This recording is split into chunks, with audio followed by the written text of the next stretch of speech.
और 1 साल पहले हमारे मंच पर योगाहार कार्यक्रम में आदरणीय अविनाश दास जी आए थे और फिर से एक बार और आए हैं, तो मैं उनका बहुत ही सुंदर उनका कार्य है एफपीओ पर। तो अपने अनुभव साझा करने के लिए मैं आदरणीय अविनाश दास जी से निवेदन करती हूँ, आप आइए, कृपया आपका स्वागत है। जी आदरणीय अविनाश दास जी। बहुत बहुत धन्यवाद। जी मैं अविनाश दास और मैं उड़ीसा से बात कर रहा हूँ। और आज इधर उपस्थित सारे व्यक्तियों को मेरा प्रणाम।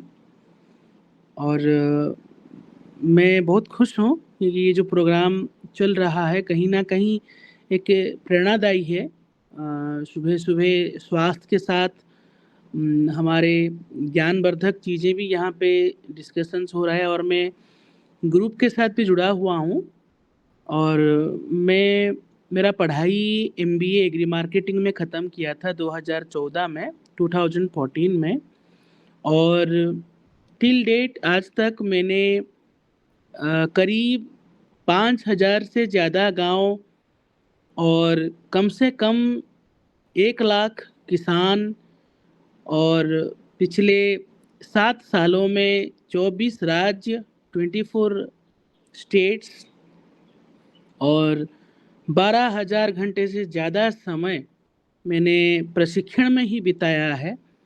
और अभी मेरे को उम्र 33 साल है, 33 इयर्स हूँ मैं। और मुझे ये लगता है कि नौकरी छोड़ के मैंने सही डिसीजन लिया था। नौकरी में Indian council of agriculture research में मैं स्टार्टअप डिपार्टमेंट में कंसल्टेंट हुआ करता था। मेरा काम था युवा व्यक्तियों को मोटिवेट करना और स्टार्टअप फंड के ज़रिए से उन्हें प्रेरित करना कि आप लोग स्टार्टअप बनाइए। तो मुझे लगा कि नहीं, मुझे ये नौकरी छोड़ना पड़ेगा क्योंकि मैं मेरे डिपार्टमेंट में बैठ के शायद मेरे देश के लिए कुछ कर नहीं पा रहा हूँ। तो मैंने 2016-17 में मैंने नौकरी छोड़ा था। अच्छा खासा नौकरी था मेरा, 1 लाख रुपया महीने का था। मगर उसमें मुझे पता नहीं क्यों इतनी मन की शांति नहीं थी। तो मेरा नौकरी मैंने छोड़ा और करीब महीने को 10,000 भी कमाने के लिए मेरे को संघर्ष करना पड़ा। और मैंने बहुत रिक्वेस्ट किया बहुत लोगों से, मुझे एक नौकरी दे दो। किसी ने भी सुना नहीं क्योंकि नौकरी मिलना बड़ा कठिन है। तो मैंने समझ गया कि 140 करोड़ जनता में सबका नौकरी नहीं लगने वाला है। और मैं आप लोगों को गारंटी देना चाहता हूँ, जितने लोग भी आज जुड़े हुए हैं, आप 2047 2050 तक इंतज़ार कीजिए। आपके जो नेक्स्ट जनरेशन आ रहा है, विश्वास कीजिए नौकरी के लिए वो तड़पने वाले हैं। आज तो हम भी तड़प रहे हैं मगर वो भी तड़पने वाले हैं। तो क्यों ना हमारे देश को उस राह पर ले लिया जाए कि जहाँ पे हमारे युवाएं नौकरी मांगे नहीं, नौकरी मिले तो सही, नहीं मिले तो फिर बुरा ना माने। आजकल के डेट में देखिए, मैं 20 साल की उम्र में 100 एकड़ खेती किया था।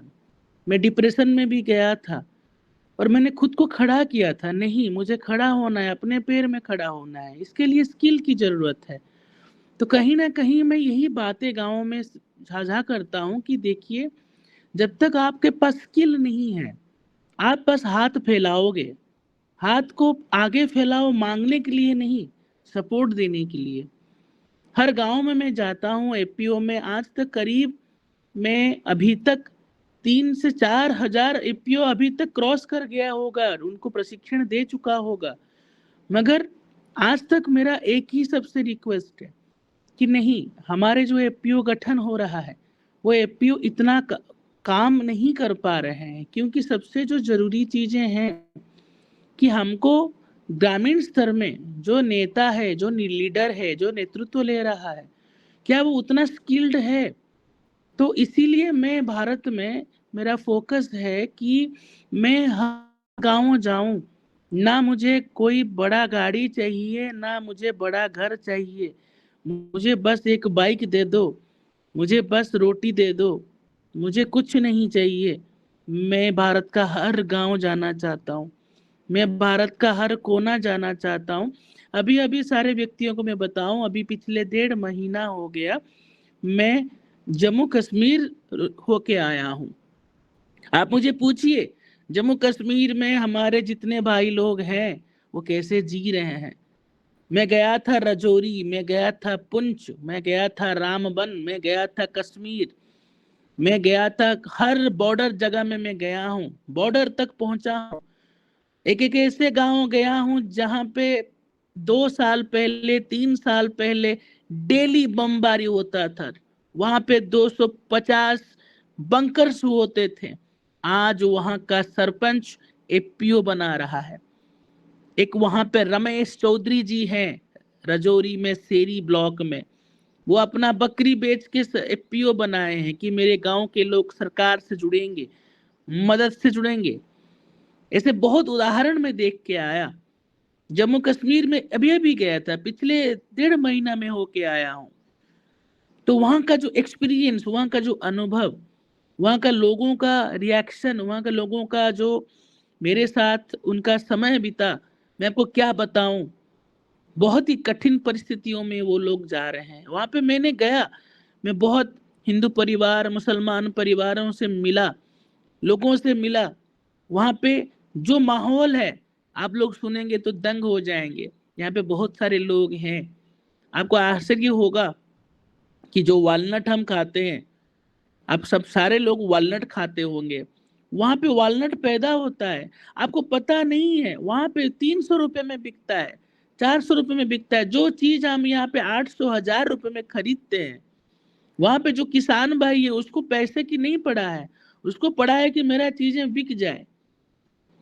मैं इसीलिए ये बातें साझा कर रहा हूँ कि शायद हमारे ग्रुप में कोई होगा जो कोई एक व्यापारी व्यक्तियों से जुड़ा होगा। कल को जरूरत पड़े तो हमें एक साथ, अकेले हम आगे नहीं बढ़ सकते हैं। हमें आगे बढ़ना है तो एक साथ हाथ मिलाना पड़ेगा, एक दूसरे का हाथ थामना पड़ेगा। जब पानी में कोई गिरता है, वो तैर नहीं पाता है, तो उसको सपोर्ट करेंगे तो वो तैरना सीखता है। उसी तरह मैं ये सोच रहा हूँ कि हम जैसे यहाँ पे, मैं उड़ीसा में बैठा हूँ, कोई असम पे बैठा होगा, कोई मुंबई में बैठा होगा, कोई यूपी में बैठा होगा, कोई कोई दिल्ली में बैठा होगा, कि भाई अगर उसे हम बता पाए कि नहीं भाई, तुम्हारा जो उत्पादन है तुम कम से कम 600 रुपये तो मांगो, मगर 600 रुपये के लिए जो क्वालिटी चाहिए वो तो समझो। तो मैं वहां पे और भी एक चीज देखा कि वहां पे आप लोग सारे व्यक्ति, हम सुबह उठ के योग का व्यवस्था करते हैं। क्या हम सच में सब योग का व्यवस्था करते हैं? ठीक है, हमने मंत्र जप किया, शरीर को शोधन किया, मगर शरीर का शोधन, विश्वास कीजिए वहां पे ज्यादा लोग कर रहे हैं। वहां पे जो लोग, वॉलनट की जो पेड़ होता है, वॉलनट का जो शाखाएं होती हैं, उसको वो दंत मंजन करते हैं। वॉलनट की शाखाओं से दंत मंजन करने से दंत, आपका जो टीथ टूथ है, वो हमारा जो दांत की मसूड़े हैं वो स्ट्रांग रहता है, और एक आयुर्वेदिक चीजें हैं। तो मैंने वहां पे देख के आश्चर्य हो गया कि देखिए किस तरीके से लोग वहां पे व्यवस्था कर रहे हैं, अपना अपना जीवन को वो कितना सुंदर रखे हैं।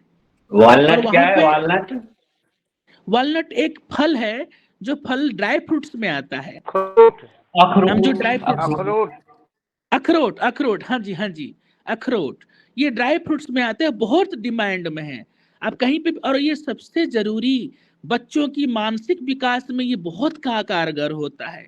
और ये जो वालनट जो हमको अखरोट बोल रहे हैं, ये अखरोट आपको उत्तराखंड में भी मिलेगा, हिमाचल में भी मिलेगा, जम्मू में भी मिलेगा, कश्मीर में भी मिलेगा।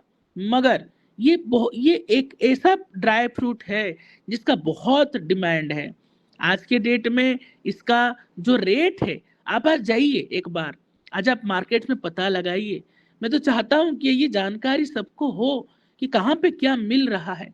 और एलमंड जिसको हम बोलते हैं, कोई हिंदी में अनुवाद कर पाए तो एलमंड को, इसको एलमंड जो होता है वहां पे 600 रुपये बादाम 700 रुपये, बादाम। बादाम तो ये जो बादाम है, इस वहां पे 600 700 रुपये किलो में मिल रहा है, जो कि हमारे यहाँ पे 1200 1300 हजार में तो कम नहीं है। तो वहाँ पे बहुत किसान जो कि साधारण परिवारों से हैं, वो इतना उनको माइंड में नहीं है, वो मार्केट के रेट पता नहीं है। और मैं सारे व्यक्तियों को बताना चाहूँगा कि मैंने वहाँ पे एक देखा, कश्मीरी गार्लिक लहसुन है, एक एक छोटा सा राउंड राउंड साइज का छोटा सा वहाँ पे एक लहसुन मिलता है, गार्लिक मिलता है, जिसको कश्मीरी गार्लिक बोलते हैं। वो एक पर्टिकुलर हाइट में होता है, पहाड़ी में होता है, उसका खेती नहीं होता है, वो एक जंगली वैरायटी का लहसुन होता है। और आपको जानने में बहुत खुशी होगा, वो लहसुन जो होता है वो दिल की बीमारी लोगों के लिए बहुत कारगर है, आयुर्वेदिक चीज है। कोई अगर उसको डेली सेवन करेगा, सुबह सुबह एक पीस भी चबा के खाएगा, उसका बहुत औषधीय गुण है। और मैं बहुत खुश हूँ कि मुझे 1 किलो लेके आया हूँ। और आपको आश्चर्य होगा, 1 किलो का मार्केट रेट दिल्ली में 3,000 से 4,000 रुपया किलो, जहाँ पे वहां पे किसान 1,000 रुपया में दे रहा है, 1,200 रुपये में दे रहा है। उनको पता नहीं है मार्केट के बारे में, क्यों? कहीं ना कहीं वहां पे इतने सारे औषधीय वृक्ष है। मुझे हिमालय कंपनी का फोन आया, हिमालय कंपनी में जो मैनेजर बहुत जड़ी बूटियां खरीदते हैं, मुझे उनका कॉल आया, अविनाश जी आप इतना दूर जाते हैं, इतना गांव गांव घूमते हैं, क्या हमारे लिए ये जड़ी बूटियां आप व्यवस्था कर सकते हैं? मैं आश्चर्य हो गया। एक जगह है थाना मंडी राजौरी में, वो पहाड़ी में इतने सारे औषधीय वृक्ष हैं। जब मैं उनके बारे में बताया तो वहां पे जो किसान भाई थे वो बोले, अविनाश जी ये चीजों को तो हम काट के फेंक देते हैं, आप उसी का ही बोल रहे हैं, रेट मिलेगा? मैं बोला कि नहीं, ये औषधीय वृक्ष है, आप इसे काटिए मत, आप इसे काटिए, सुखाइए और भेजिए। बड़े बड़े कंपनियां इसको लाखों में खरीदते हैं, आप इसे फेंकिए मत। कहीं ना कहीं मुझे ये अनुभव हुआ, हमारे देश में सबसे बड़ा दिक्कत जो है वो जागरूकता है। हमारे देश में सबसे बड़ा चीजें जो है ग्रास रूट लेवल में, ग्रामीण स्तरों में, जमीन स्तरों में जानकारी पहुंचना। आज के डेट में हमारे पास ये एक मंच है, ये एक प्लेटफॉर्म है, जहाँ पे हम आके बोल सकते हैं कि नहीं, आज हमने क्या देखा, आज हमने क्या अनुभव लिया, आज हमने लोगों के साथ बात किया तो वहाँ पे हमें क्या सीखने को मिला। तो बहुत ही मैं भाग्यवान हूँ, मुझे इस प्लेटफॉर्म से जुड़ते हुए। और आज तक मैंने जहां भी गया है, कहीं ना कहीं एक अनोखा चीज मैंने ऐसा मिला है जो कि आज के डेट में बहुत ही कठिन है उसको सही ढंग में, सही तरीके से उसको लागू करने के लिए। जैसे कि आप देखिए, आप आज कहीं पे भी जाइए, नारियल आपको 60, 70, 80 से कम नहीं मिलेगा। मगर आइए कर्नाटका, आइए तमिलनाडु, वहां पे 35 रुपया से शुरू होता है, 30 रुपये में शुरू होता है। तो कहीं ना कहीं मैं ये मानता हूं कि एक दिया जलेगा तो दिया के नीचे अंधेरा रहेगा। कोई एक व्यक्ति आगे बढ़ेगा तो वो अकेला ही आगे बढ़ेगा। मैं तो बोलता हूं, एक दिए के आगे एक दिया जला दो तो एक अरे दूसरे को हमारे यहाँ अंधेरा से नारियल दूर 10-15 करेगा। रुपए में ही मिलता है यही। आप कहाँ से बात कर रहे हैं सर? यही मध्य प्रदेश में है, जो वो बाहर से आते हैं। हाँ जी, मैं आपको ये तो बताऊं कि पैंतीस सर, पैंतीस हमारे रुपए यहाँ भी कैसे मिलेगा कोकण भाई में साहब? भी 15, कि कोकण में भी सर 15 अभी। समंदर अभी की अभी आप सम, लोग सुन लें प्लीज, सभी लोग सुन लें। का अलग अलग रेट हर जगह है, अगर ऐसी बात करेंगे तो डिस्टर्ब होगा। प्लीज आप लोग उनको सुनिए, आदरणीय अविनाश जी को। जी, समंदर की चीजें हम पहाड़ में बेचें, पहाड़ की चीजें समंदर। मैं तो आपको ये सूचना देना चाहूंगा कि जो पहाड़ी इलाका है, जहां पे हमको अंतर नजर आता है, आप देखिएगा प्लेन्स की चीजें, प्लेन मतलब जो प्लेन एरिया होता है, वहां का जो चीज उत्पादन होता है, वो चीजें पहाड़ में रेट बढ़ जाता है। जो पहाड़ी के चीजें होता है, पहाड़ में उत्पादन होता है, एक पर्टिकुलर हाइट में उत्पादन होता है, वो चीजें प्लेन्स में घट जाता है।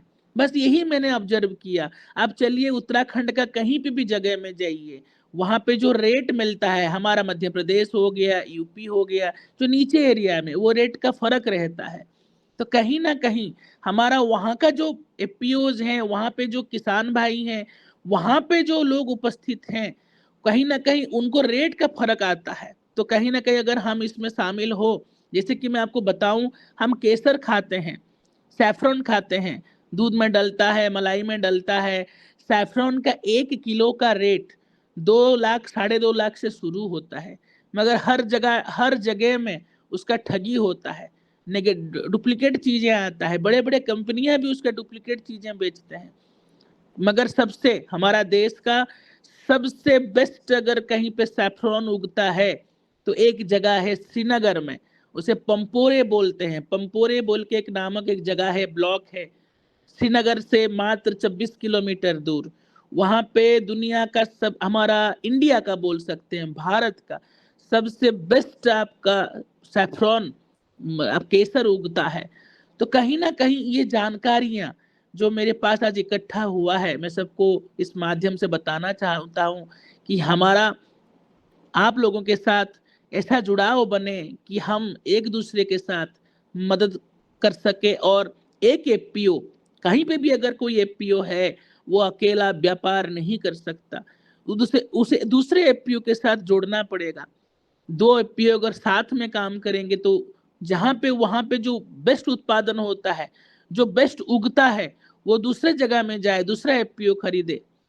आपका मध्य प्रदेश का एफपीओ, मध्य प्रदेश में मैं करीब 2 महीना बिताया। सागर, नरसिंहपुर, आपका छतरपुर, आपका टीकमगढ़, आपका देवास, रतलाम, हर जगह मैंने बिताया। वहां पे भारत सरकार मत्स्य एफपीओ के बारे में काम मैंने करने के लिए गया था। वहां पे बहुत सारे मत्स्य उत्पादक हैं। वहां पे राज्य केंद्र सरकार 60% अनुदान में चीजें दे रहा है। मध्य प्रदेश में मैंने करीब 2 महीना धूप में बिताया, हर गांव घूमा, कम से कम वहां पे मैंने 150 गांव मैंने घूमा। तो वहां पे जो सरकार का अभी स्कीम लागू हुआ है भारत सरकार का प्रधानमंत्री मत्स्य योजना जो है, उसके तहत 60% अनुदानों में गाड़ी से लेके दुकान तक व्यवस्था किया जा रहा है। तो मुझे अनुरोध है कि हमारे जितने भी किसान भाई हैं, जितने भी हमारे संपर्क में जुड़े हुए हैं, एफपीओ के माध्यम से अगर उन्हें कोई व्यवस्था मिलता है तो वो एक सामूहिक व्यवस्था होता है। सामूहिक व्यवस्था में काम चलाना बड़ा कठिन है। जहाँ पे आज 2 भाई घर में रहना मुश्किल हो गया है, हम 100 भाइयों की बात कर रहे हैं। मगर हमको इस माध्यम से अगर जुड़ेंगे, सामूहिक खेती में जुड़ेंगे, सामूहिक खेती में सरकार की मदद से हम बहुत कुछ उसमें लाभवान हो पाएंगे।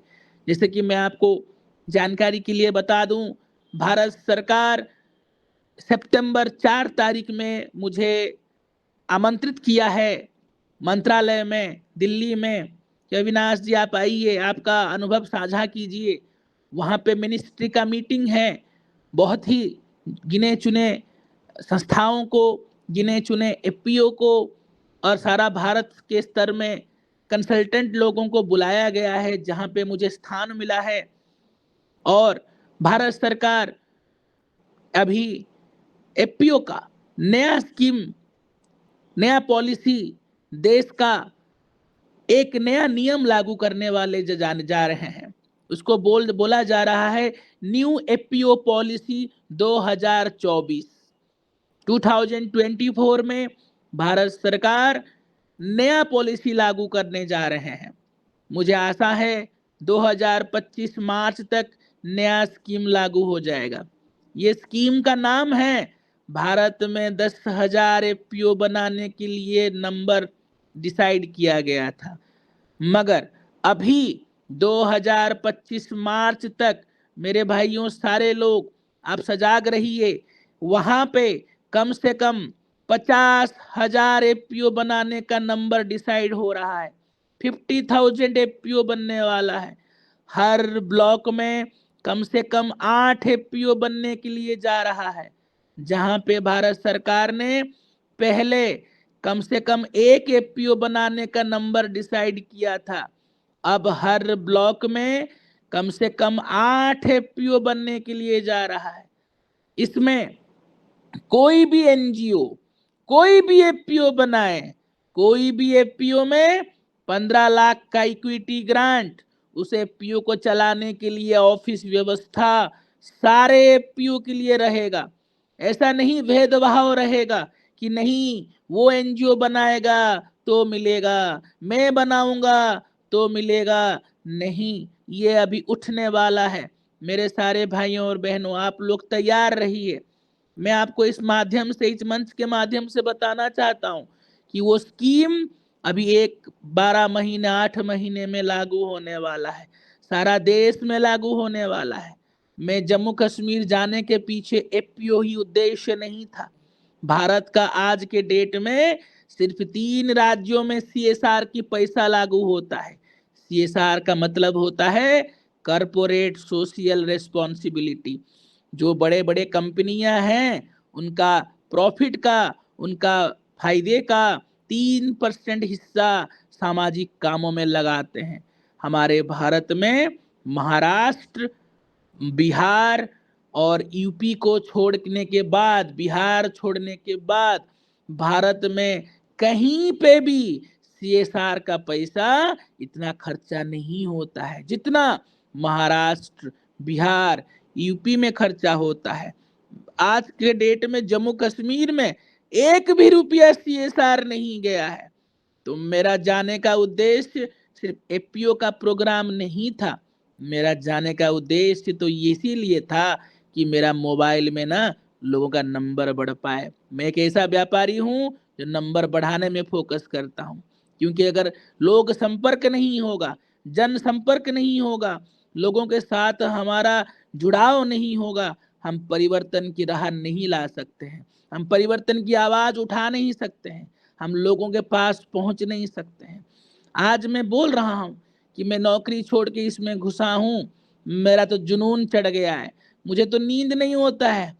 कब सुबह हो जाए, कब मैं लोगों के पास जाऊं, कब मैं इसको साझा करूं कि मेरे भाइयों और बहनों रात में सोना छोड़ दो, क्योंकि सुबह जल्दी हो रहा है। आज की डेट में आप सबको उठना पड़ेगा, उठने के लिए नहीं, कुछ करने के लिए, ताकि जब इस पृथ्वी से हम जा सकें, हम अपने परिवार का सुख नहीं, हम यहाँ पे 100 परिवार को सुख देके जा सके, 1000 परिवार को सुख देके जा सके, 1000 परिवारों में परिवर्तन ला सके, 1000 परिवारों के बच्चों को हम खड़ा कर सके। आज हम जो लड़ रहे हैं, हम आज बात कर रहे हैं, सिर्फ हमारे लिए नहीं, हमारे परिवारों के लिए, हमारे बच्चों के लिए। मैं आप सबसे रिक्वेस्ट करना चाहूंगा, अनुरोध करना चाहूंगा, आपके बच्चों को कभी भी आप लोग दबाव में मत डालिए। दबाव में डालिए कि तुमने सीखा क्या, दबाव में डालिए आप लोगों ने जीवन में ऐसा स्किल क्या रखा जो हाथ पैर भी कट जाए तो कमा सकते हो, आपको नौकरी ना मिले तो आप कमा सकते हो। ये सवाल बच्चों को बार बार कीजिए। बच्चों को कभी मत डांटिए, डांटने से वहां पे नेगेटिविटी पैदा होता है। ये दुनिया में हमको सबको थोड़ा समझना पड़ेगा, निष्काम कर्म क्या होता है, हमको कर्म योग क्या होता है, भक्ति योग क्या होता है, कहीं ना कहीं योग के साथ योग का मतलब क्या होता है। तो कहीं ना कहीं हम सबको ये भी समझना पड़ेगा कि हमें जीवन का उद्देश्य क्या होता है। बहुत ही कम उम्र में मेरे को जीवन का उद्देश्य तो पता चल ही गया है। मेरा जीवन में कुछ नहीं है, सिर्फ एफपीओ ही एफपीओ है। मुझे कुछ नहीं करना है जीवन में, मुझे हर गांव जाना है और एफपीओ के साथ लोगों को आगे बढ़ाना है। ये होता है, भगवान ने ना सबको जन्म दिया है, कुछ अनोखा दे के जन्म दिया है, जरूर कुछ अनोखा ज्ञान दिया है, जरूर कुछ अनोखा गुण दिया है। हर व्यक्ति के पास कहीं ना कहीं अनोखा गुण होता है। प्लीज वो अनोखा गुण को पहचानिए। मगर हाँ, इंसान को तो पहचानने के लिए, खुद को पहचानने के लिए इतना समय नहीं होता है जो दूसरों को पहचानने के लिए वो दे देता है। दूसरों की अच्छाई बुराई में मत घुसना है। मैं तो बोलता हूँ हमारे जो परिवार हैं सबको ये समझाया जाए, सबको पूछा जाए कि भाई तुम्हारा बेस्ट गुण क्या है, तुम उसमें काम करो। आज के डेट में पैसा कमाने के चक्कर में इंसान अपना मन, अपना तन, अपना सब कुछ दूसरी दिशाओं में चले जाते हैं। ठीक है, वो पैसा रोजगार करना एक पार्ट ऑफ द जिंदगी होता है, मगर हाँ, दूसरे स्तर में देखा जाए कहीं ना कहीं हमारे सारे व्यक्तियों का एक अनोखा गुण होता है, यूनिक क्वालिटी होता है। और मेरा जो यूनिक क्वालिटी है वो है धैर्य। जो मेरा यूनिक क्वालिटी है वो है कि आज तक मैं सारा भारत में करीब 40 फ्लाइट ले चुका हूँ। दिन रात में घूम रहा हूँ, इधर उधर उधर, मुझे एक भी थकावट नहीं है। मेरे दोस्त लोग बोलते हैं, अविनाश भाई तुम इतना घूमते हो, तुम्हें चिढ़ नहीं आता, तुम्हें थकावट नहीं होता? मैं बोलता हूँ, जो व्यक्ति 15 साल हो गया योग में है, जो व्यक्ति 15 साल हो गया तपस्या में है, मैं हर सुबह उठता हूँ, कहीं ना कहीं मैं 108 बार योगा मंत्र बोलता हूँ, गायत्री मंत्र का जप करता हूँ, मैं कम से कम 100 बार कपालभाति करता हूँ, फिर उसके बाद 100 बार 200 बार जंप करता हूँ। ये सारे प्रक्रिया मैं पिछले 15 सालों से कर रहा हूँ। इसके जरिए से मेरे को बहुत ही फायदे हुए हैं। एक नंबर फायदा, मेरा मेमोरी पावर बढ़ गया है। कोई भी मोटा सा पुस्तक दीजिए मुझे, 30 दिन दीजिए, फोटो उठा के मैं याद रख लेता हूँ। दूसरा फायदा ये हुआ है, मेरा शरीर कभी खराब नहीं होता है। आज ये हो गया, कल वो हो गया, 15 साल हो गया, मैंने कभी छुट्टी नहीं लिया है। छुट्टी लिया है तो मेरा मर्जी से छुट्टी लिया है कि नहीं मुझे आज कुछ काम नहीं करना है। तीसरा फायदा हुआ है कि मैं कभी भी, मेरे मन में हार की भावना नहीं आया है। मुझे मन में किसी ने तो बोला है, बेटा तू कभी हारेगा नहीं, कोशिश तो करते चल। चौथा फायदा हुआ है कि मेरे शरीर इतना थकावट नहीं होता। मुझे आज भी खड़ा कर दीजिए, मुझे 3 दिन तक खड़ा कर दीजिए बोलने के लिए, जाने के लिए, काम करने के लिए, मैं अपने शरीर को 2-3 घंटा ही हर हर रात में मैं कम से कम 3 से 4 घंटा ही सोता हूँ। योग में रहने का सबसे बड़ा फायदा मेरे को हुआ है कि मेरा नींद का समय घट गया है। बहुत लोग बोलते हैं कि 8 घंटा सोना चाहिए, 15 साल हो गया मैं तो 4 ही घंटा सो रहा हूँ। मगर हाँ, मैं सुबह उठ के कुछ प्रक्रियाएं करता हूँ, जो ना करूं तो मुझे लगता है तो आज तो मैंने कुछ खो दिया है, जो ना करूं तो मुझे लगता है तो मैं आज तो कुछ जीवन में आज मेरा कमी हो गया है। हर सुबह उठ के जब मंत्र बोलता हूँ, जब मैं पढ़ाई करता था तो बोला करता था ओम श्री सरस्वती नमः। तो जब थोड़ा पैसा कमाया तो माता लक्ष्मी को बुलाया, अब तो जीवन में थोड़ा आलोक चाहिए, सुख चाहिए, इसीलिए मैं बोलता हूँ ओम भूर्भुवः स्वः तत्सवितुर्वरेण्यं भर्गो देवस्य धीमहि धियो यो नः प्रचोदयात्। इस मंत्र को अर्थ समझ के मैं बोलता हूँ, बहुत 108 बार तक मैं गिनती करके बोलता हूँ। तो इससे मुझे बहुत मानसिक शांति मिलता है। इसके पीछे विज्ञान जुड़ा है।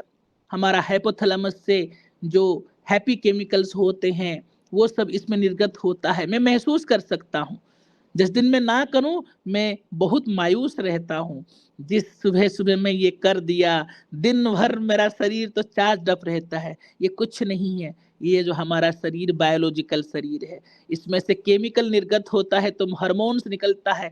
उस हार्मोन्स का नाम है हमारा डोपामाइन, एडीएच बोल के हार्मोन्स हमारा हाइपोथैलेमस से निकलता रहता है।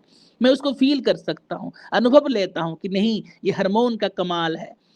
तो मेरे सारे व्यक्तियों से अनुरोध है, तो आप लोग जरूर, हमारे वैज्ञानिक चीजों में इतना रिसर्च नहीं हुआ है जो हम इस चीजों को समझ सके। सारा रिसर्च, मुझे मौका मिलेगा तो मैं कुछ वीडियोस आप लोगों को भेजूंगा। यूएस में इतना रिसर्च हुआ है किस तरीके से योग करने से मानसिक तनाव से इंसान दूर रहता है, मुंह में हंसी रहता है। वो सारी चीजें मैं आपको अगर समय मिले तो उसको शेयर करूंगा। हमारे भारतीय रिसर्च कब से हुआ है मगर वो पुराणों में ही रह गया है, वो अभी तक जमीनी स्तर में लोगों के पास पहुंचा नहीं है। ना योग का जानकारी मेरे भाइयों के पास गांव में पहुंच रहा है, ना किसान की जानकारी। तो मेरा ये सारे लोगों से विनती है कि आप लोग मेरे साथ जुड़े रहिए।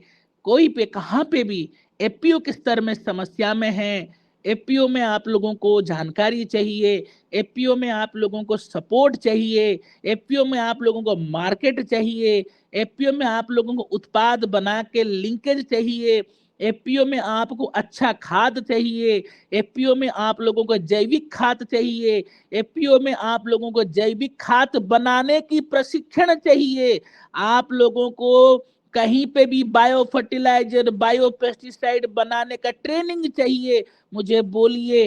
सरकार का कहाँ पे क्या है। सरकार का हैदराबाद में एक संस्था है जहाँ का IAS ऑफिसर डायरेक्टर हैं, वहाँ पे वो बोल रहे हैं कि भाई कोई भी जो व्यक्ति सीखना चाहता है आइए, हमको 5,000 रुपया दीजिए, 2 महीने तक मुफ्त ट्रेनिंग लीजिए। बायो फर्टिलाइजर कैसे बनाना है, बायो पेस्टिसाइड कैसे बनाना है, रहना खाना सब मुफ्त है। आप लोग बताइए आप लोगों को कहाँ जाना है। मैं भारत में हर कोने कोने में जो प्रशिक्षण संस्थाएं हैं मैं उनसे जुड़ा हुआ हूँ। मैं कभी नहीं बोलूंगा कि आप लाख रुपया खर्चा कीजिए, 50,000 रुपया खर्चा कीजिए। मैं तो बोलूंगा पहले सीखिए, नहीं तो सिखाइए। अपने बेटा बेटी को बोलिए बायो फर्टिलाइजर कैसे बनाते हैं, जा बेटा ट्रेनिंग लेके आ। कम से कम कुछ नौकरी नहीं मिलेगा तो तुम यहाँ पे बायो फर्टिलाइजर बेचोगे। हमारा भारत में अभी बायो फर्टिलाइजर, ऑर्गेनिक, नेचुरल खेती को बहुत आगे बढ़ावा मिलने वाला है। हमारा 2050 एक ऐसा साल रहेगा जिस साल में एक बेटा अपने बाप को कैंसर मुक्त करने के लिए जमीन बेचेगा, घर बेचेगा, सोना बेचेगा। आज जो घर सोने के पीछे हम भाग रहे हैं ना, वो जो हमारे काम पे ही आने वाला है, हमारा बच्चा उसे बेचेगा और हमें ठीक करने के लिए लेगा। तो कहीं ना कहीं हमको इस बात में ध्यान रखना पड़ेगा कि हमारा स्वास्थ्य ही संपद है। हमारा स्वास्थ्य ठीक रहेगा तो हम परिवार के लिए, अपना देश के लिए हम योगदान दे सकते हैं। जब तक हमारा स्वास्थ्य ही सही नहीं रहेगा तो हम कैसे दें। और ये योगाहार प्रोग्राम उसी विषय के ऊपर, उसी प्रिंसिपल के, उसी सिद्धांतों के ऊपर पर्यवेसित है कि हमारा स्वास्थ्य ही संपद है। और इस स्वास्थ्य ठीक रहेगा तो मेरे परिवार में मैं मेरे परिवार को आगे ले पाऊंगा, और मेरे जितने भी 100 परिवार, 200, 1000 परिवार जुड़ेंगे मैं उनको भी आगे ले पाऊंगा। और इसी सिद्धांत के ऊपर मैं भी अपना जीवन को अतिवाहित कर रहा हूं कि नहीं, मुझे तो पहले उतना स्ट्रांग रहना पड़ेगा ताकि मैं दूसरों का मदद कर सकूं। हाँ महेश जी बताइए, आपका म्यूट है, अनम्यूट कर दीजिए। अभी आप अपना पूरा कर लीजिए, इसके बाद अपन हाँ जी, उनका तो सवाल ले मैं लेंगे। इस बात में कंक्लूजन में आऊंगा कि हमारे साथ आप लोग जुड़िए। और अभी आप लोग ये मान के चलिए कि FPO का जो प्रोग्राम है भारत में 5 गुना बढ़ने वाला है, 5 गुना उसमें काम बढ़ने वाला है। वहां पे मैं अकेला ट्रेनर रहूंगा तो मैं एक भी काम नहीं कर पाऊंगा। मेरे जितने भी भाई बहन हैं वो जो आज थोड़ा आज जानते हैं उनका उसमें ज्ञान बढ़ाइए। और कहीं ना कहीं हमारे भारत में FPO के बारे में जानकारी अभी तक भी नहीं पहुंचा है गांव के स्तर में। तो मेरे साथ जुड़े रहिए, और कोई भी समस्या हो मुझे कभी भी बुलाइए, मुझे कभी भी फोन कीजिए। मैं सुबह शाम आपको गाइड करने के लिए, हेल्प करने के लिए तैयार बैठा हूँ। बस मैं आज इतना ही मेरा तरफ से रखूंगा बात। अभी जितना सवाल है या संपर्क है मेरे बातचीत कर सकते हैं, या फिर मुझे बताइए आगे क्या करने करेंगे सर अभी यहाँ पे।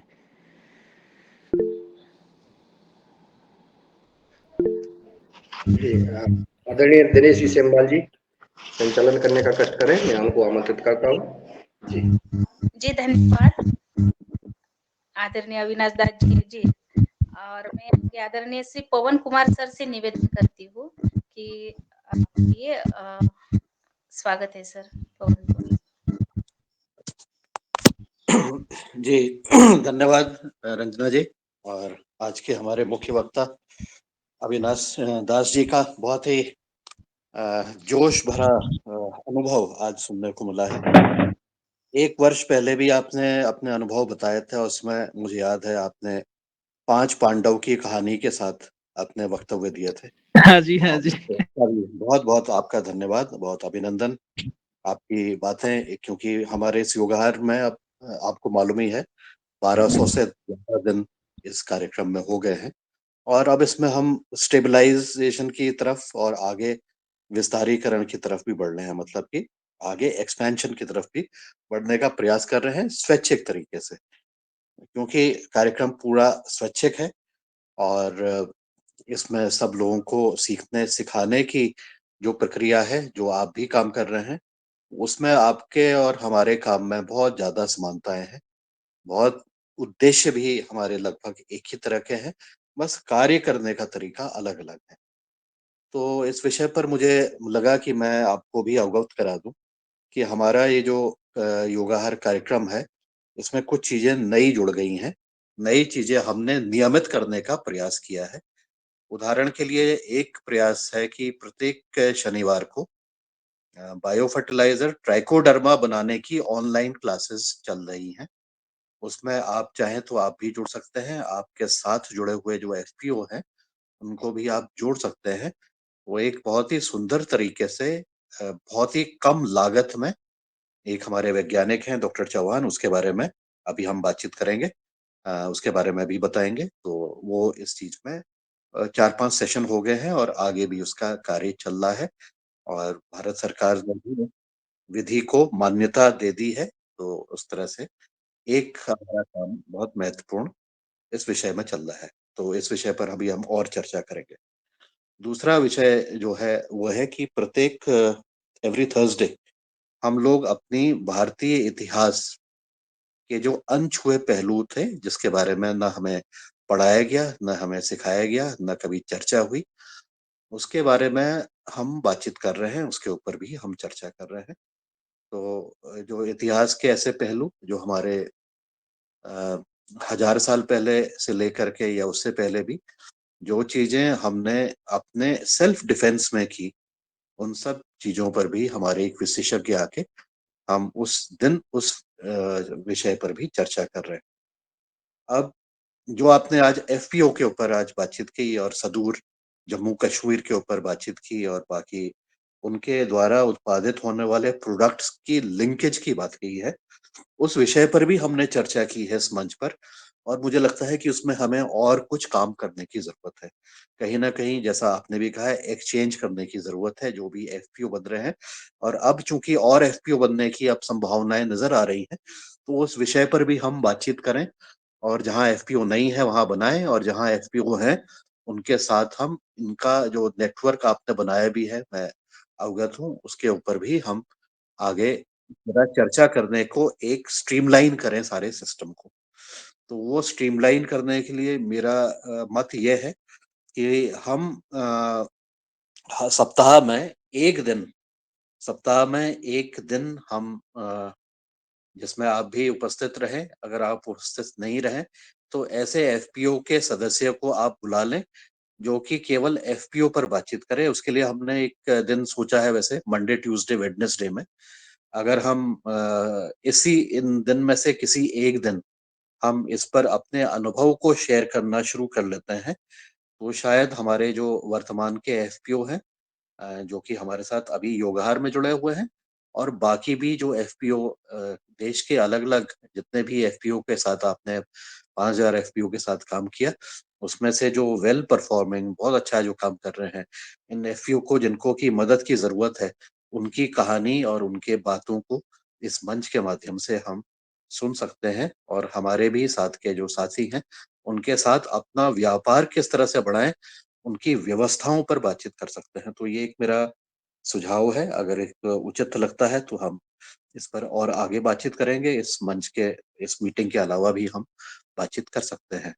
तो ऐसा करके हमारा ये जो नेटवर्क है इसमें इस विषय के ऊपर चर्चा करके ही उसमें हमारी सीरियसनेस कह देंगे या हमारी मैच्योरिटी डेवलप होगी। क्योंकि नहीं तो हम एक ही बार बातचीत करेंगे तो फिर वो कुछ समय बाद छूट जाती है। अगर हम ये ठान लें कि हमें इस चीज़ पर नियमित रूप से वार्तालाप करनी है, नियमित रूप से हमने चर्चा करनी है, तो उसका लाभ हमारे सभी साथियों को मिलेगा क्योंकि एक बार में सब चीज़ें समझ में नहीं आ पाती हैं और आपका जो अनुभव का लाभ है बाकी और विषयों पर, जो कि आपने ट्रेनिंग सेंटर्स के माध्यम से, ऑर्गनाइज़ेशंस के माध्यम से, सरकार के माध्यम से अभी तक के जो कार्य किया है, बहुत सराहनीय कार्य है, उसकी हम प्रशंसा भी करते हैं।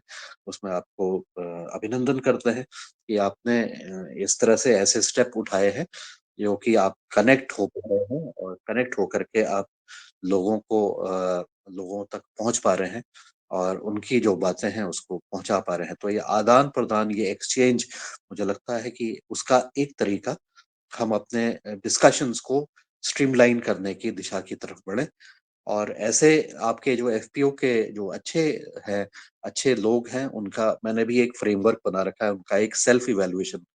क्योंकि सर बाहर से आके अगर हम इवैल्यूएट करते हैं तो क्या होता है कि एक परेशानी लोगों को हमेशा मन में रहता है, लेकिन उनको भी उनका सेल्फ इवैल्यूएशन जब तक नहीं करेंगे, आत्मचिंतन जब तक नहीं करेंगे, अंदर से जब तक के वो चीजें नहीं आएंगी, अंदर से चीजें का जो अंडा जो है जिसको कहते हैं अंदर से नहीं फूटेगा, तब तक के उसमें जान नहीं आ पाती है। और जान मतलब कि जो आगे संघर्ष करने की आपने बात कही है, तो वो अंदर से ही निकलना है। तो अंदर से निकालने के लिए आप ना स्वयं मूल्यांकन करना है, उसकी एक प्रोसेस को फॉलो करना चाहिए। तो उसके पैरामीटर्स होते हैं, आपको भी मालूम होंगे, लेकिन मैंने कुछ और चीजें भी उसमें डालने का प्रयास किया है। तो ऐसे हम सीखने सिखाने की ये प्रक्रिया को स्ट्रीमलाइन करें और अपने अनुभव को शेयर करें, और जो वेल परफॉर्मिंग फार्मर्स हैं और एफपीओज हैं, उनके अनुभव को सुने, उनसे बातचीत करें। और जहां तक के आपने बात प्राइसिंग की कही थी कि कौन सी चीज किस प्राइस में उपलब्ध है, तो उसकी क्वालिटी पर भी बहुत सारी चीजें हो जाती हैं कि हम क्योंकि मार्केट में जब मैं देखता हूँ और ऑनलाइन मार्केट को देखता हूँ और बड़े प्लेयर्स की मार्केट देखता हूँ, तो कई सारे प्रोडक्ट्स बहुत सस्ते में भी उपलब्ध दिखाई दे रहे हैं। 600, 700, 800 रुपीज केजी भी एलिमेंट आपका बिक रहा है। कर्नल्स भी आपके जो हैं वो उनके भी रेट्स जो हैं, ये बड़े प्लेयर्स इसको एग्रीगेट करके इसको कर पा रहे हैं। और तो ये प्राइसिंग एक बड़ा इम्पोर्टेंट चीज है कि वो प्राइस में किस रेट पर वो उपभोक्ता पर को उपलब्ध हो रहा है, किस क्वालिटी पर उपलब्ध हो रहा है, और किस तरह से हम इसको आगे ले जाएंगे। इस विषय पर भी हमें और चर्चा करने की बात है, क्योंकि दोनों तरफ से एक द्वंद्व है जिसको मैं देखता हूँ। हालांकि उसमें कई सारे वेरिएशंस हैं। ये है कि हमारे एफपीओ या फार्मर को अपना मैक्सिमम रेट चाहिए, हमारे कंज्यूमर को मिनिमम रेट चाहिए। तो जो हमारे मिडिलमैन हैं या हमारे जो बड़े प्लेयर्स हैं, वो इस तरह से अपने प्रोडक्ट्स को मार्केट करते हैं कि उसको रेट्स का वो ऑप्टिमाइज हो सके। और हाँ, इसमें एक दूसरी बात ये भी हो रही है कि बहुत सारे आपके जो प्रोडक्ट्स हैं वो इंपोर्ट भी हो रहे हैं, और वहाँ पर जहाँ सस्ता हो रहा है वहाँ के प्रोडक्ट्स यहाँ आ रहे हैं, और यहाँ के जो प्रोडक्ट्स हैं उधर जा रहे हैं। तो ये एक इंपोर्ट एक्सपोर्ट का भी एक जो चक्कर है, उसकी वजह से भी प्राइसेस को कई बार कंट्रोल करने या उसको जो भी होती है, उसमें भी सरकार प्रयास करती है। उसके बारे में मुझे बहुत ज़्यादा जानकारी नहीं है, लेकिन मुझे लगता है कि एक विन-विन सिचुएशन हमारी होनी चाहिए प्राइसिंग को लेकर के, जिससे कि जो हमारा आम आदमी है, उसको फ़ायदा पहुँच सके। जो हमारे बहुत अमीर जो लोग हैं, वो कुछ भी खरीद सकते हैं, वो इम्पोर्टेड करके भी ला रहे हैं। 5,000 किलो का भी वो आलमंड ले लेंगे। क्योंकि उसकी अपनी जो भी उनके वो है। लेकिन जो आम आदमी है, शहर में रहने वाला है, उसकी भी अपनी रिक्वायरमेंट्स हैं, तो उसकी भी हम सोचें, किसान की भी सोचें, दोनों का एक विन-विन। कंज्यूमर के साथ जो कनेक्ट करने की बात है, उस पर हम और बातचीत करें। मुझे लगता है कि वो एक ऐसा एरिया है जहाँ पर हम अ, सीधे एफपीओ को और अर्बन कंज्यूमर का ग्रुप्स बना के अर्बन एफपीओ एफपीओ कह देंगे उसको। तो वो जो डिमांड है उसको क्रिएट करके वहां पर अगर हम करते हैं, तो बीच के कुछ व्यवस्थाओं को कम करके शायद हम अच्छे प्रोडक्ट्स को डायरेक्टली कंज्यूमर तक पहुंचा सकते हैं। क्योंकि बीच में अगर कोई चीज होती है, तो हो सकता है उसका फायदा भी है, उसका नुकसान भी है, उसकी प्राइस भी बढ़ सकती है, उसकी क्वालिटी भी डिटीरियोरेट हो सकती है। तो ऐसी कुछ व्यवस्थाओं के ऊपर हम अगर नियमित रूप से चर्चा करते हैं, तो शायद मुझे लगता है कि हम सही दिशा की तरफ बढ़ेंगे, या उससे कुछ हमें अनुभव मिलेंगे, जिससे कि हमारी दिशा और दशा सही रूप में आगे बढ़ सके। तो अविनाश जी का बहुत अभिनंदन, बहुत सुंदर आपकी वार्ता। कुछ मैंने सुझाव दिए हैं, कुछ मेरे विचार थे, और इस मंच पर हमने चर्चा की है।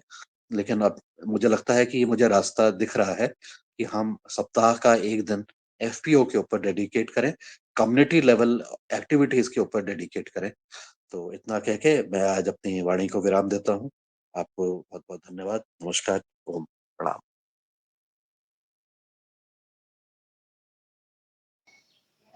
जी, धन्यवाद सर। और अगर आदरणीय अविनाश जी को आदरणीय पवन सर की जो टिप्पणी है, उस पे कुछ कहना हो तो स्वागत। नहीं, मैं स्वागत करता हूँ और जिसने आपने बताया कि हम एक दिन कम्युनिटी का काम के लिए खुद को डेडिकेट करें, मैं उसमें भी शामिल रहूँगा और उसके साथ मैं आप लोगों को और भी लोगों के साथ जोड़ना चाहूँगा, जो उनका अनुभव यहाँ पे आए और साझा करें आप लोगों के साथ, तो मैं उसके ऊपर भी आप लोगों को मदद करने के लिए तैयार हूँ। जी। जी सर। जी, बहुत-बहुत धन्यवाद अविनाश जी। मुझे लगता है कि ये मील का कदम साबित होगा, ये इस तरह के स्टेप्स जहाँ हम आपस में कोलैबोरेट करके, आपस में बातचीत करके इस चीज़ को आगे ले जाने का प्रयास करेंगे। जी, बहुत-बहुत धन्यवाद। जी, निश्चित ही ये स्वागत योग्य कदम है कि जब आज के दिन में हम किसान भाइयों और जो कंज्यूमर वर्ग है, उसको जोड़ने की बात करते हैं, लिंक की बात करते हैं। आज हमारे मुख्य वक्ता जी ने बड़े ही सरल तरीके से और अपने अनुभव के आधार पर योग और हमारे कर्म योग को लिंक किया है और हमारे सामने रखा है। जब मैं आपको सुन रहा हूँ, तो मैं ये कल्पना कर रहा हूँ और ये महसूस कर रहा हूँ जी, आदरणीय माइक बंद रखिएगा, अगर आप का नंबर आएगा तो आप ऑन कर लीजिएगा, जो भी व्यक्ति हैं। और जब मैं देखता हूँ ये कायिक योग है, जो हम अपने शरीर को स्वस्थ रखने के लिए जो योग करते हैं, जो आध्यात्मिक जो योग है, उसका जो लिंक आपने गायत्री मंत्र को बताया है, इस तरह से हम एक होलिस्टिक हेल्थ या समग्र स्वास्थ्य की तरफ बढ़ते हैं। लेकिन उसी तरह से आपने दूसरा कदम बताया है कि जो किसान भाइयों के जो उत्पाद हैं और उन्हें उपभोक्ता तक सरलता के साथ आगे बढ़ाना, गुणवत्तापूर्वक और मात्रापूर्वक।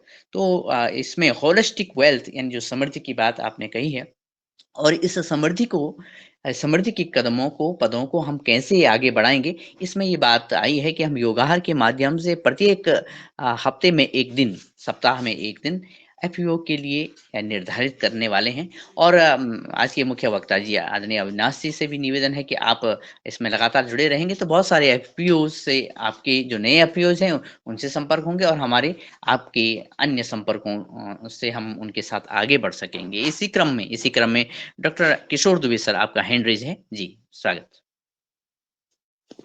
धन्यवाद दिनेश जी।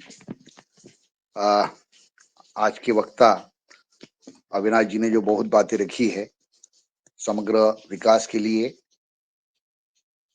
बहुत अच्छी बात कही है।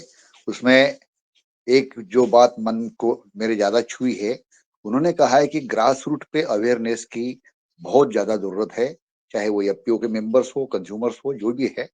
क्योंकि ग्रास रूट पे जब तक अवेयरनेस नहीं बढ़ेगी, तब तक उनके समूह के उत्पाद, उनका विपणन आदि में बात नहीं आएंगी और प्राइसिंग की बात। और अविनाश जी के साथ साथ मैं अभिनंदन करना चाहता हूँ हमारे पवन सर का, क्योंकि पवन सर ने आज जो बात कही है कि वैसे तो हमेशा वो डायमेंशन देते रहे थे, लेकिन एक बहुत अच्छी डायमेंशन उन्होंने दी है, इसलिए मैं उनका अभिनंदन करना चाहता हूँ कि प्राइसिंग वाली बात जो है और कंज्यूमर्स की बात है। क्योंकि प्राइसिंग वाली जो बात है, यही हम हमेशा इस मंच पे कई समय से रहे हैं और मैं ही रखता इसी बात नहीं है। देश के अर्थशास्त्री, कृषि शास्त्री, प्लानिंग कमीशन वाले, उनका सबका एक ही कहना है कि किसानों की आय अगर बढ़ानी है तो किसानों की आय सिर्फ कृषि शास्त्र से नहीं बढ़ सकती। उसमें ठीक है, अलग अलग तरीके हो सकते हैं, उत्पादन बढ़ सकता है, लेकिन किसान के जेब में अगर पैसा जाना है तो प्राइसिंग का मसला है कि उसमें प्राइस कंट्रोल और प्राइस कैसी बढ़ेगी, या इसी माध्यम से उनके क्या जेब में पैसा आता है। जैसा कि अब ये इस विषय को छेड़ा, इसलिए एक दो बातें मैं स्थिर रखता हूँ कि प्राइसिंग कैसे कंट्रोल होती है। जैसा पवन सर ने भी बोला है, इम्पोर्ट एक्सपोर्ट पॉलिसी, हाँ बिल्कुल जरूर, इम्पोर्ट एक्सपोर्ट पॉलिसी ही किसान के फेवर में होनी चाहिए, जो नहीं हो रही है। मैं अविनाश जी भी से भी बोलूंगा कि आपकी जो कॉन्फ्रेंस हो रही है और आप जो अलग अलग गिने चुने वहां पे वक्ता आने वाले हैं, कि यह जो बात है कि किसान की अगर आय बढ़ानी है तो इम्पोर्ट एक्सपोर्ट पॉलिसी पे भारत सरकार को, ये कृषि मंत्रालय, अर्थ मंत्रालय और प्लानिंग कमीशन, तीनों को जब तक इकट्ठे नहीं बैठेंगे नहीं होगा। मैं कल परसों का उदाहरण देता हूँ। अभी तो भारत में सोयाबीन की खेती है, जो 2 महीने के बाद में सोयाबीन आने वाला है, और 2 दिन के पहले ही भारत सरकार ने एक ये एग्रीमेंट किया है कि बाहर से 15 लाख टन सोयाबीन इंपोर्ट होने वाला है। अब एक उदाहरण है, 15 लाख टन सोयाबीन अगर बाहर से आने वाला है तो यहाँ के किसानों को सोयाबीन का रेट ज्यादा कैसे मिलेगा? एक सोचने की बात है। अगर बाहर से सोयाबीन नहीं आता तो निश्चित यहाँ से जो सोयाबीन बनता उसको रेट ज्यादा मिलता था, उस निश्चित रूप से रेट ज्यादा मिलता था तो 2 पैसे किसान के जेब में ज्यादा जाते थे। एक उदाहरण है। दूसरा मतलब ऐसा ही हमेशा एक शुगर लॉबी में भी होता है। कई बार हमारे मन में आता है कि भाई हम कच्चे से पक्का प्रोडक्ट यदि बनाते रहते तो वो पक्का प्रोडक्ट हम कहीं पे भी बेच सकते। ऐसा बिल्कुल नहीं है। शुगर फैक्ट्री, महाराष्ट्र की शुगर फैक्ट्री जिसमें 150-200 कारखाने हैं, शक्कर कारखाने हैं, कोऑपरेटिव्स के हैं, किसानों के हैं, जिसमें 7-7, 8-8 हजार मेंबर्स हैं। मैं उदाहरण दूंगा, नितिन गडकरी जी के भी 3 कारखाने हैं और उन्होंने तो यानी पब्लिकली बोला है कि शायद मैंने कोई जिंदगी में पाप किया था इसलिए मैंने 3 शुगर फैक्ट्रीज खोल के रख दिया हूँ, क्योंकि इसमें कच्चे प्रोडक्ट का तो पूरा पैसा देना पड़ता है, लेकिन पक्का प्रोडक्ट शक्कर मैं अपने मर्जी से नहीं बेच सकता, क्योंकि उसमें कंट्रोलिंग सरकार ने कर दिया है कि नहीं इतना ही बेचो उतना ही बेचो। तो ये जो कंट्रोलिंग होता है, अननेसेसरी कंट्रोलिंग होता है, ये अननेसेसरी कंट्रोलिंग और अननेसेसरी इंपोर्ट एक्सपोर्ट पॉलिसी जो किसान के हित में नहीं होती है, इसमें जब तक बदलाव नहीं आएगा और कंज्यूमर्स के साथ में जो यह जो अर्थनीति है, अर्थशास्त्री, अर्थनीति और कृषि नीति, ये दोनों एक साथ जब तक नहीं चलेगी तब तक किसान का भला या ग्रास रूट में जो किसान के जेब में ज्यादा पैसा जाना चाहिए यह नहीं होगा। इस विषय पे आज के हमारे जो मुख्य अतिथि है, जहां भी कॉन्फ्रेंसेस है, जहां भी आपको ये बात बता सकते हैं, यह जरूर बताइए। और हमारे पवन सर को तो यह बात समझ गई है निश्चित रूप से। तो इस मंच पर और विभिन्न अर्थशास्त्रियों को बुला के कि भाई कृषि शास्त्री के बारे में तो हम बहुत सारे लोगों को बुला रहे हैं, लेकिन ये इनकम जनरेशन वाली जो बात है इस बारे में भी अर्थशास्त्रियों को बुला के हम अपनी सबकी समझ और अच्छी करें,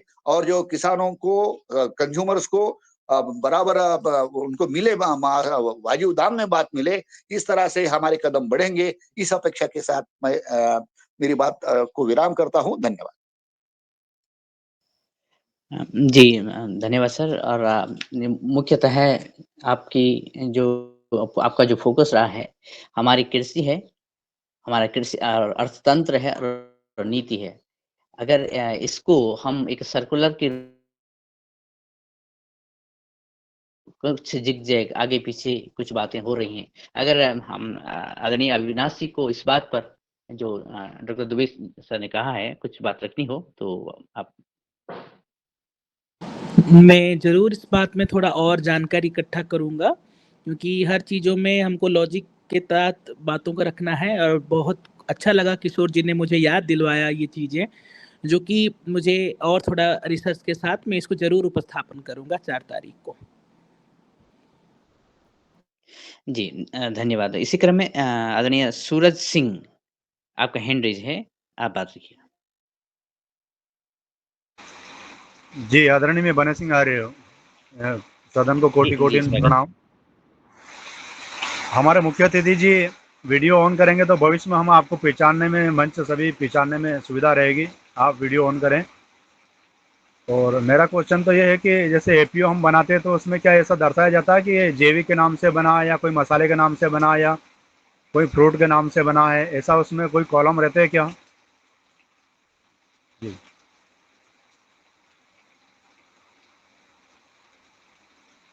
अविनाश जी। हाँ, मैं बोलूं? हाँ जी, जी। सर ऐसे कुछ नहीं है। एपीओ का नाम स्वतंत्र है। एपीओ का जो नामकरण है वो आप किसी भी तरह रख सकते हैं, उसमें कोई नियम कानून नहीं है। जब आपका बेटे का बेटी का नाम रखते हैं तो आप एक सोच के रखते हैं कि मेरा बेटा क्या काम करेगा। उसी तरह आपका एपीओ में जो कार्य रहेगा उसी कार्य को रख के अगर नामांकित करेंगे तो बहुत ही कारगर साबित होता है। जैसे कि मैं आप लोगों को बताना चाहूंगा कि मेरा कंपनी का नाम कृषकैव कुटुंबकम प्राइवेट लिमिटेड है। कृषक कैप कुटुंबकम, मतलब धरती माता के जितने भी किसान हैं वो सारे हमारे भाई बहन हैं।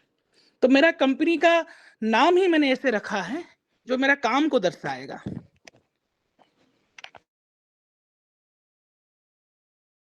और एपीओ में कितनी संख्या हो सकती है अधिकतम? एक एपीओ में एक अनलिमिटेड, कोई संख्या सीमा नहीं है, मैक्सिमम सीमा कुछ नहीं है, अनलिमिटेड है। जी जी, धन्यवाद। जी धन्यवाद।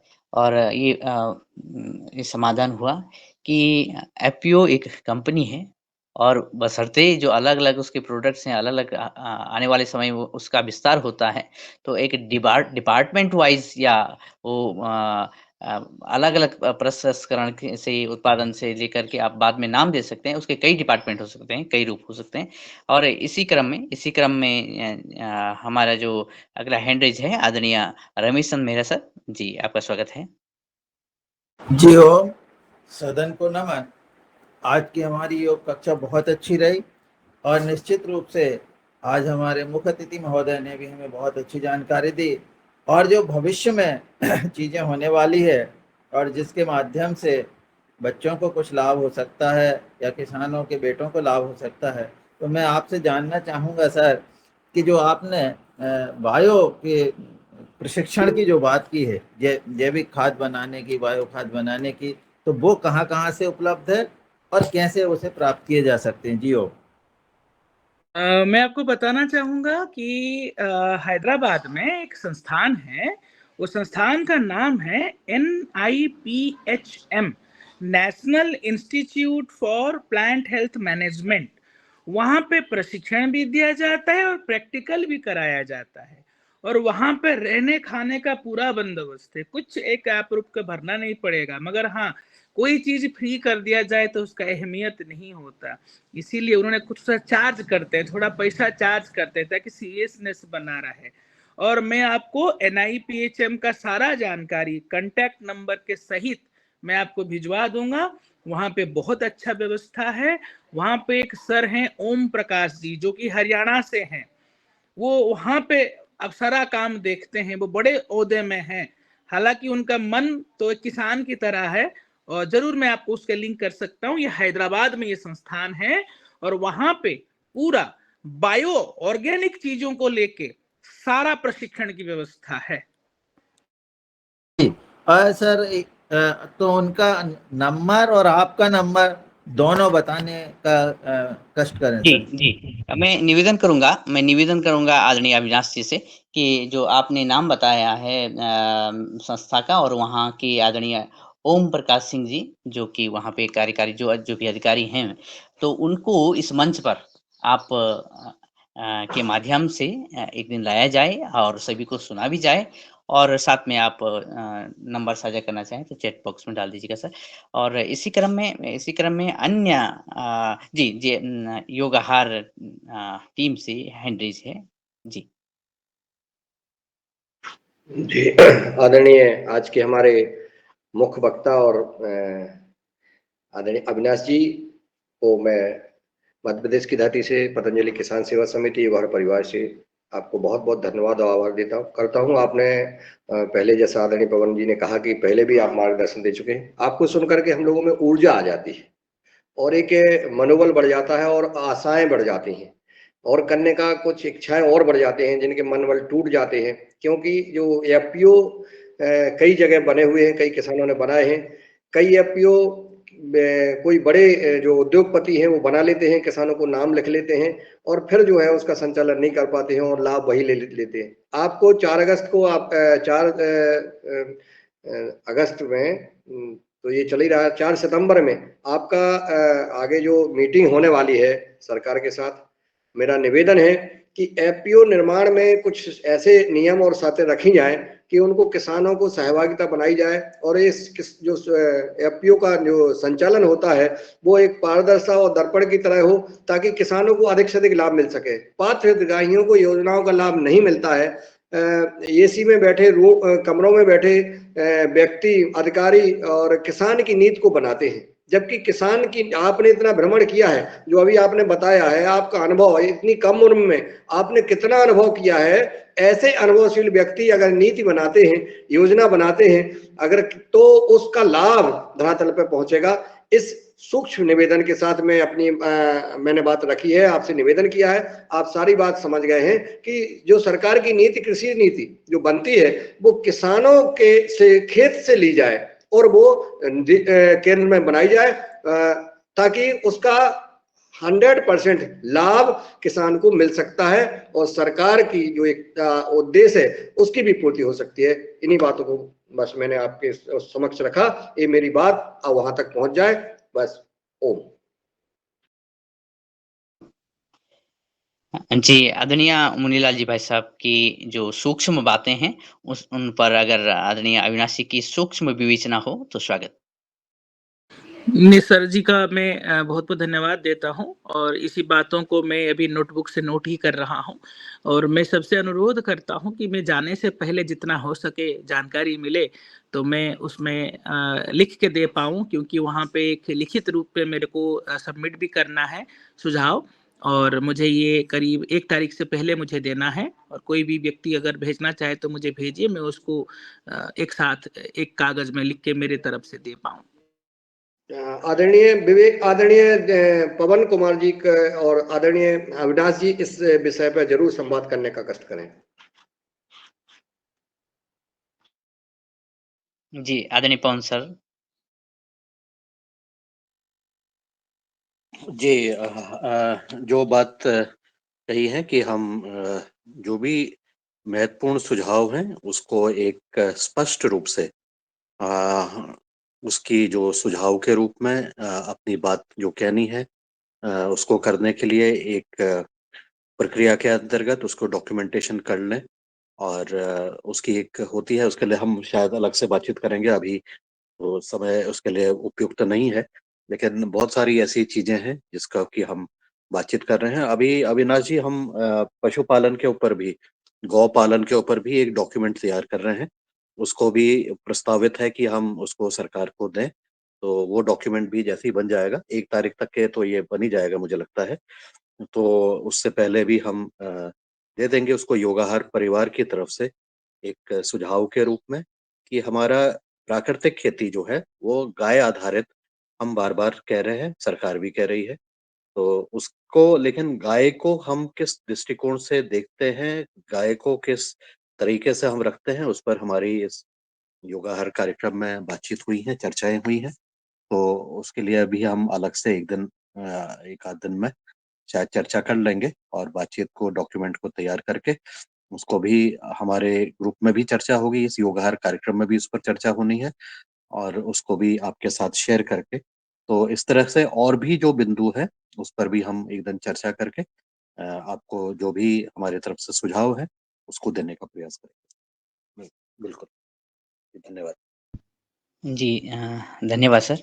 और मेरा भी एक प्रश्न अभी-अभी उपज रहा है कि जिस तरह से एफपीओज़ आगे बढ़ रहे हैं और किसान और उसकी फसलों से संबंधित कार्य बढ़ रहे हैं, क्या इस तरह के एफपीओ जो हमारी गौ माता है या जो प्राकृतिक खेती से जुड़े लोग जो गौ पालन कर रहे हैं, उनसे भी कोई संबंधित एफपीओज़, मिले-जुले एफपीओज़ आगे बढ़ रहे हैं, आपकी देखने में?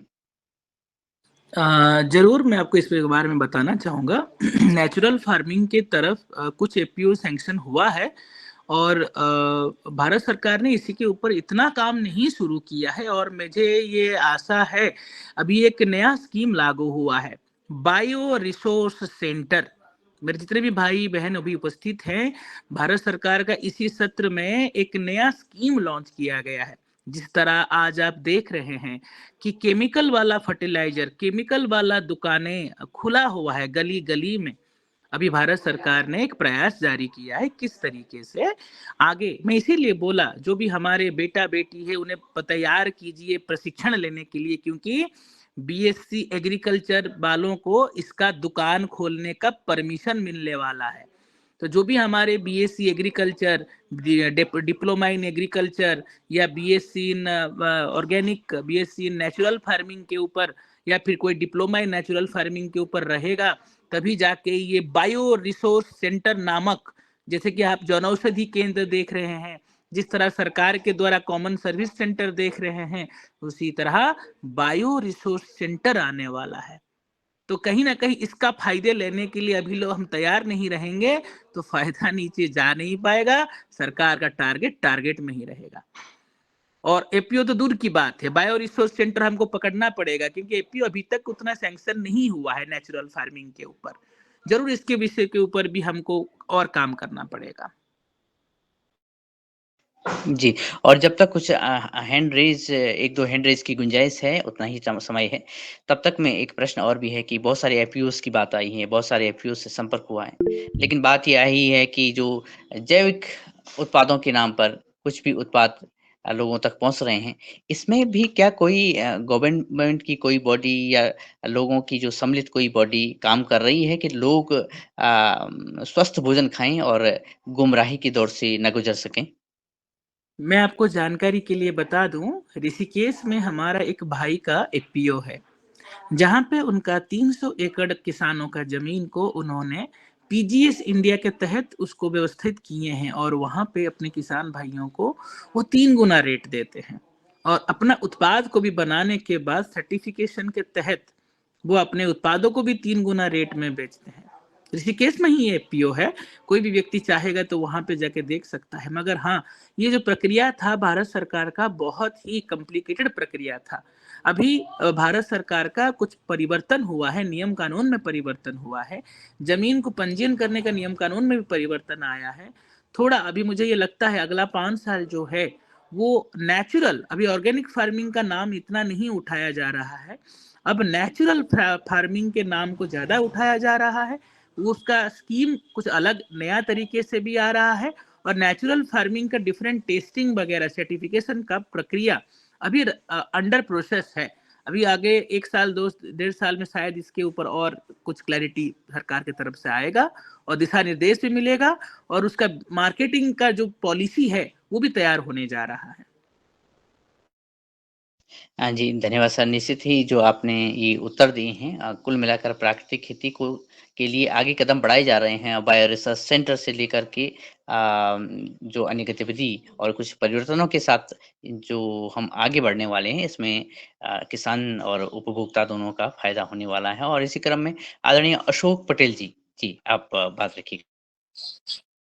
जी ओम, आज की योग कक्षा बहुत अच्छी बहन जी ने ली, और आदरणीय अविनाश जी ने बहुत ही ओजपूर्ण और एक किस प्रकार धरातल पर काम किया जाता है और किस प्रकार उनका जीवन का व्यक्तित्व है, जैसे वो योग ध्यान प्राणायाम करके एक आध्यात्मिक व्यक्ति किस प्रकार राष्ट्र की सेवा कर सकता है, और उनके द्वारा अधिक से अधिक लोगों को किस जो जिनकी आमदनी, क्योंकि आमदनी बढ़ सकती है खेती में, उनके लिए ये प्रयास कर रहे हैं। तो उनके लिए उनको बहुत बहुत साधुवाद और बहुत बहुत धन्यवाद।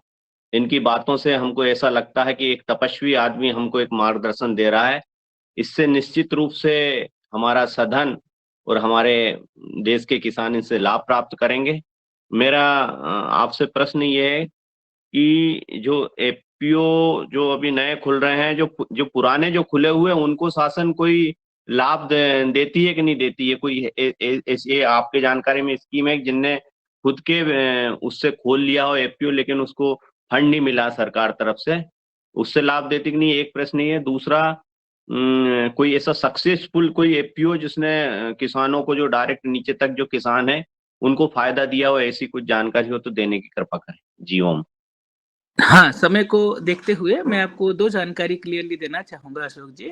पहला जानकारी ये है कि भारत सरकार ने अभी जो नियम लागू किया है कि पहले क्या था, उसे जो बोलते हैं सेल्फ प्रमोटेड, जो हमने खुद अपने बलबूते से बनाया है, उसके लिए कोई प्रकार के स्कीम नहीं था, सिर्फ लोन और लोन के बाद सब्सिडी को छोड़ के।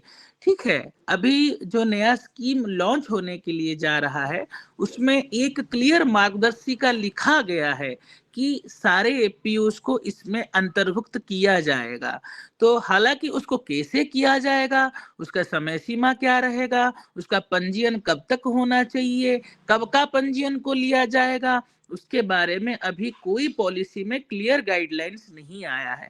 मैं आपको अनुरोध करूंगा, आप 6-7 महीना समय दीजिए, उसके ऊपर ये जो टॉपिक आपने छेड़ा, जरूर मैं इस पॉइंट को अभी उठाने वाला हूं पॉलिसी के तहत, कि जो अभी बहुत हमारे भारत में करीब 35,000 उत्पादक कंपनी बन चुका है, जो हमारे भाई लोग अपने पैसे से जेब से खर्चा करके ना खाते ना घूमते हुए बनाए हैं, तो उनको भी इसमें शामिल किया जाए। और मैं एक पॉलिसी में एक बात रखूंगा कि जो एपीओज पिछले 5 साल के अंदर बने हैं उनको भी शामिल किया जाए।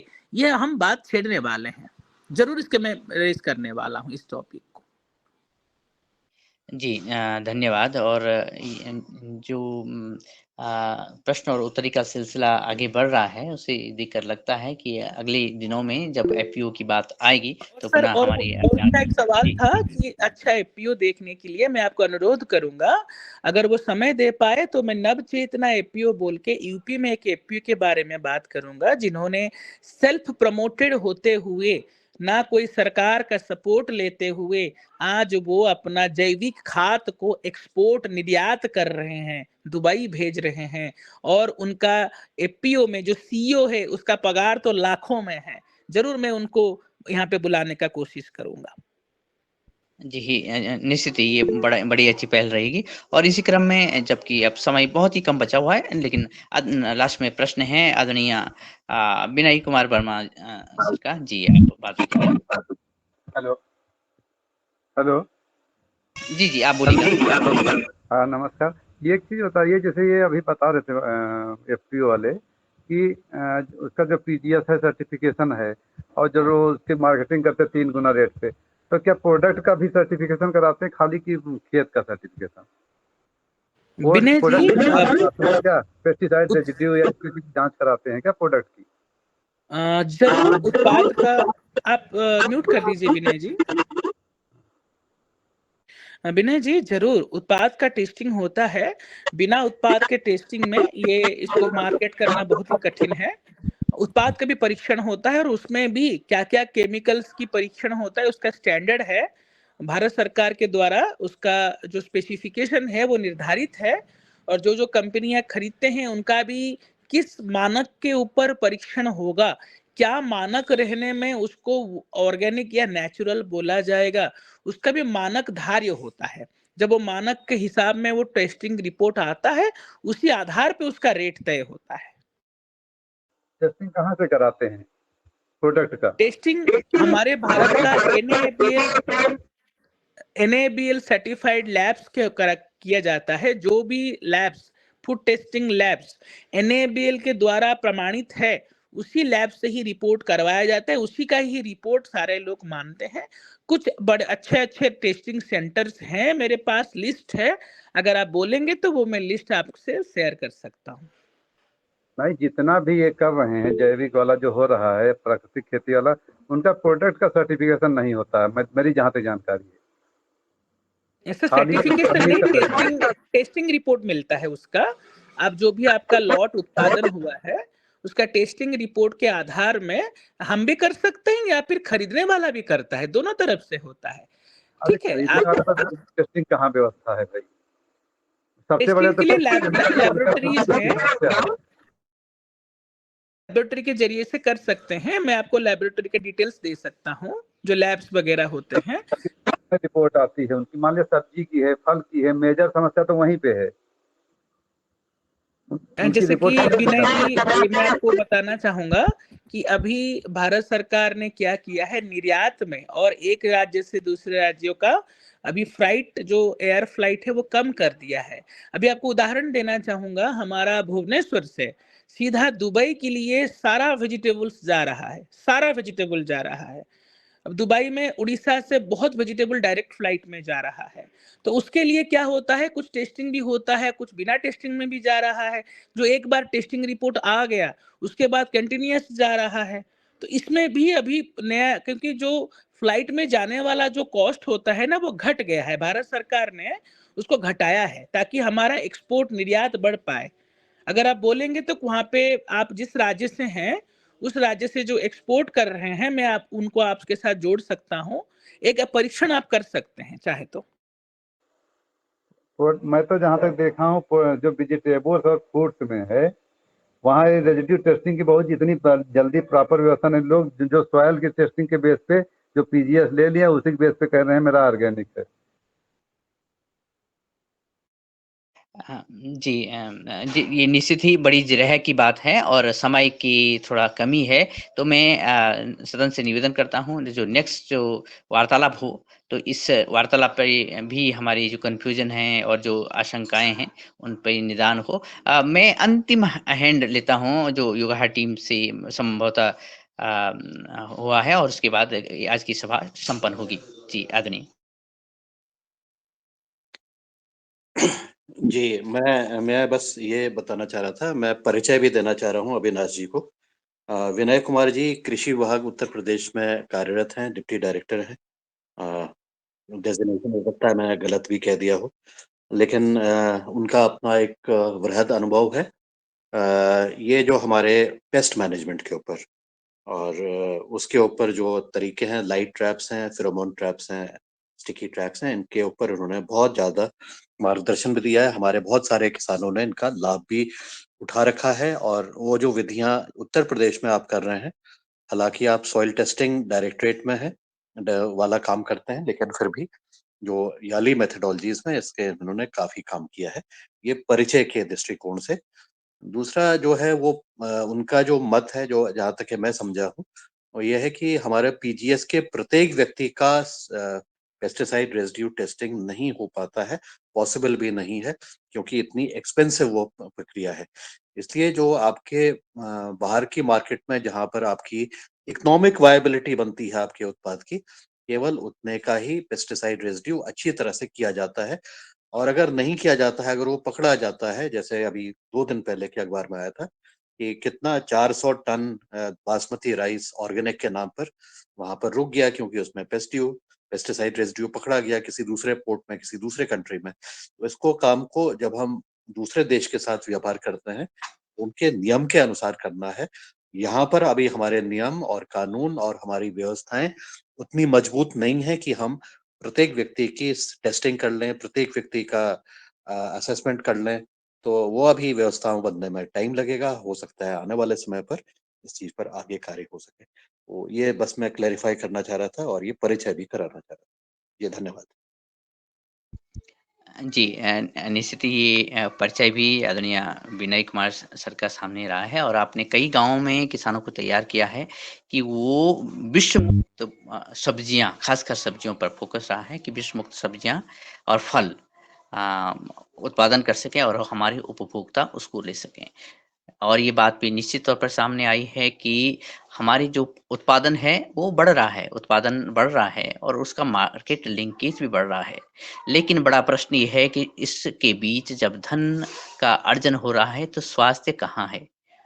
और जो प्रश्न अंत में आदरणीय पवन कुमार सर ने छोड़ा है कि अभी ये व्यवस्थाएँ करना कठिन है, लेकिन मुझे लगता है कि अगर सभी लोग चाहें उपभोक्ता, कृषक, सरकार तो ये बड़ी बात नहीं है। मैं आधे मिनट का समय इसलिए और लेना चाहता हूँ कि मुझे ये दिन याद है कि जब हमारी जो अर्थ की जो मनी ट्रांसफर की व्यवस्था थी, तब सरकारें चिंतित थी, विशेषज्ञ चिंतित थे कि कैसे हम बिना बैंक में जाए हुए अपने धन का ट्रांसफ़र कर सकते हैं, एक से दूसरे तक पहुँचा सकते हैं आसानी से। तो संभवतः अगर सभी लोग अगर इस पे माथापच्ची कर सकेंगे, तो इस गुत्थी को सुलझाने के लिए भी कोई ऐसी टेक्नोलॉजी आएगी कि किसान के ही खेत से ये ट्रांसपेरेंसी बने कि वो जो उत्पादन है, वो विषमुक्त है और ज़हर उसमें नहीं है। और जो आशंका व्यक्त की गई है और आशंका ही नहीं, ये सत्य है जो आदरणीय अविनाश सर ने कहा है कि आज से 50 वर्ष आज आने वाले 2050 तक हम बिक चुके होंगे अपनी बीमारियों के कारण, तो इससे भी निजात हाँ, हम पा सकेंगे और ये मुझे लगता है इसकी पहल भी एफपीओ के माध्यम से सरल हो सकेगी और मैं क्योंकि अब समय की सीमा थोड़ा आगे बढ़ चुकी है, तो मैं आप सभी के माध्यम से जो भी आदरणीय उपस्थित सदस्य आज के रहे हैं योगाहार के द्वितीय सत्र में और जो प्रथम सत्र में, और सभी के माध्यम से आज की जो योग शिक्षक हैं, शिक्षिका आदरणीय ज्योति जी का और आदरणीय अविनाश सर, आप जो हमारे मुख्य वक्ता रहे हैं, इस अनुरोध के साथ हम पुनः आपको सुनेंगे, बार-बार सुनेंगे और आपके अनुभव में जो भी एपीओज बेहतर कार्य कर रहे हैं, उनके साथ हम आगे बढ़ेंगे और फिर से हम मिलते हैं अगले सत्र में। कल पुनः हम मिलेंगे। इसी के साथ-साथ मैं सभी का धन्यवाद करता हूँ। प्रणाम। ओम।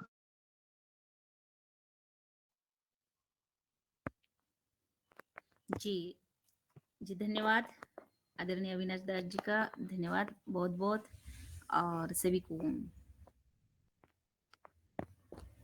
ओम सभी को सादर प्रणाम। ओम सर। ओम सभी को सादर प्रणाम। ओम जी। ओम जी। ओम प्रणाम। ओम प्रणाम।